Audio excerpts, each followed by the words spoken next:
Bad Day at Black Rock is one of those movies that sneaks up on you. On paper, it doesn't sound like much.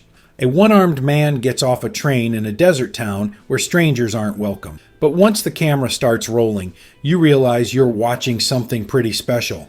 Released in 1955, directed by John Sturges, and starring Spencer Tracy with a powerhouse supporting cast, the film is often called a revisionist western, a crime thriller wrapped in cowboy boots and tumbleweeds. It's lean, it's tense, and it manages to squeeze a lot of drama out of a sun-bleached, dusty little town. But what happened behind the scenes was just as fiery as what happened on screen. Spencer Tracy was at the height of his career, but also at the height of his personal demons. Anne Francis, who was still carving her way into Hollywood as one of MGM's young starlets, found herself right in Tracy's crosshairs. And let's just say that what she did to him in that car during filming left her shunned on set, until Tracy had no choice but to thaw his icy mood. Let's rewind. The story is based on a short tale by Howard Breslin called Bad Time at Honda, first published in 1947. MGM turned it into a screenplay by Millard Kaufman and John Sturges, who would later direct classics like The Magnificent Seven and The Great Escape, got behind the camera. The film's setup is deceptively simple. Spencer Tracy plays John J. McCready, a one-armed World War II veteran who steps off a train into the dusty desert town of Black Rock. He's there for mysterious reasons. And immediately the townsfolk, played by Robert Ryan, Ernest Borgnine, Lee Marvin, and others, close ranks on him. Something dark has happened in this town, and the locals will do anything to keep outsiders from discovering it. From the start, Tracy was a controversial choice for the role. He was 54 at the time, looking weathered, and many critics thought he was too old to play a recently discharged vet. MGM even considered Alan Ladd at one point, but Tracy's star power was too big to pass up.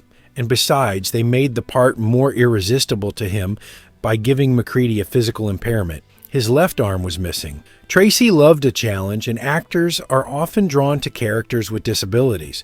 Throughout the film, he cleverly keeps his hand tucked into his suit pocket, even during the fight sequences.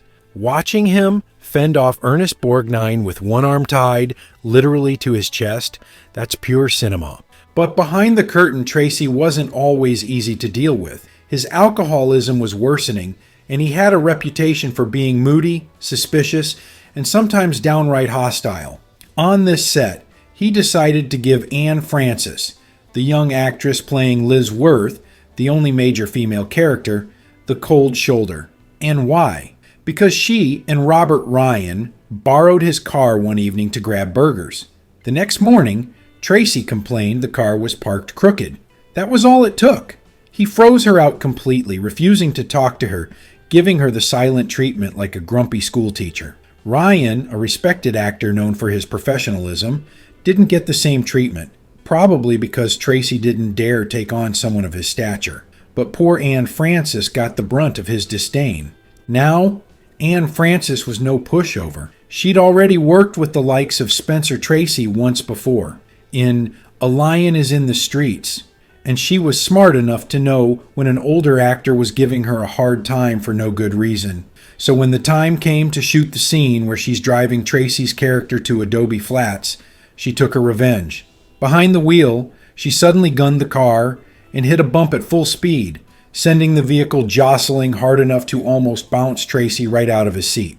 Despite being rattled, Tracy stayed in character, even managing to keep his missing left hand jammed firmly in his pocket. But the point was made. Anne Francis had given him a taste of his own medicine, and after that, Tracy started warming back up to her. Sometimes payback works. The rest of the cast added their own brand of tension to the film.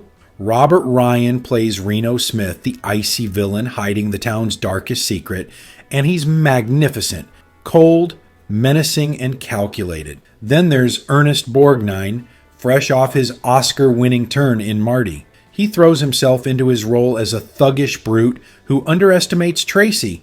And Lee Marvin, well, Marvin was born to play guys like this, slouchy, dangerous, and unpredictable. Watching Tracy, A man with one arm methodically outthink and outfight these three heavyweights makes the movie a timeless classic. But even in front of all that star power, Tracy nearly walked away from the project before cameras rolled. Racked by self-doubt and increasingly reliant on the bottle, he told MGM he didn't want to do it. The studio execs played a clever game of reverse psychology, telling him, "That's fine, Spencer, we'll send the script to Alan Ladd instead." That was all it took. Tracy's pride kicked in, and suddenly he was back in the saddle. Nobody was going to steal a role from him. Interestingly, the director originally scheduled a full day to shoot a pivotal dialogue scene between Tracy and Ryan. But the two men were so sharp, so professional, that they nailed it in one take before 9 a.m. The director couldn't believe it. He suggested moving on to the next setup, but Tracy refused, pointing out that the schedule called for one scene that day and he wasn't about to work overtime. He and Ryan promptly left, leaving Sturgis scrambling to shoot around Tracy, who, inconveniently, was in almost every scene of the movie. Now let's talk about that opening sequence with the train, a marvel of low-tech ingenuity. The studio wanted a jaw-dropping shot of a train barreling toward the camera, almost like a 3D effect. But filming a helicopter shot directly into the path of a speeding locomotive? That's called suicide. Enter stunt flyer Paul Mantz, who came up with a brilliant solution. Shoot the train running backwards, then reverse the footage in post. The result? A thrilling, death-defying opening shot that wasn't nearly as dangerous as it looked. Visually, the movie leans hard on its desert setting. Filmed in Lone Pine, California, with the towering Sierra Nevadas as a backdrop, the location practically becomes another character. The stark, sun-scorched emptiness amplifies the tension. It's a place where escape is impossible and secrets can't stay buried forever. Lone Pine had been used countless times before in westerns, but here it's stripped of the romance and presented as barren, hostile, and claustrophobic. Even the President of the United States was a fan.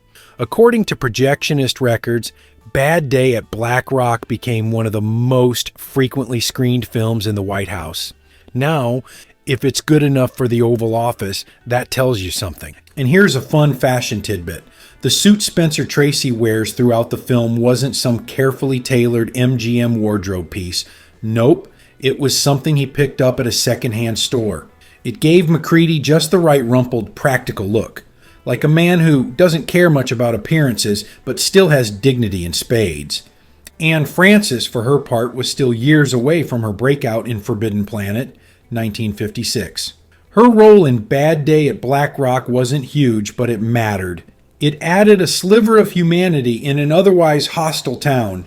And of course, her little car stunt on Spencer Tracy became one of those Hollywood stories that never quite died down. She earned Tracy's respect the hard way, which by all accounts was the only way to earn it. Spencer Tracy received an Academy Award nomination for Best Actor for his role, and the film also earned nominations for Best Director and Best Screenplay. It was a hit with critics and audiences alike, proving that sometimes the simplest setups, one man versus a town, can yield the most gripping results. If you haven't seen this movie yet, do yourself a favor. It's tight, it's powerful, and it's a masterclass in minimalist storytelling.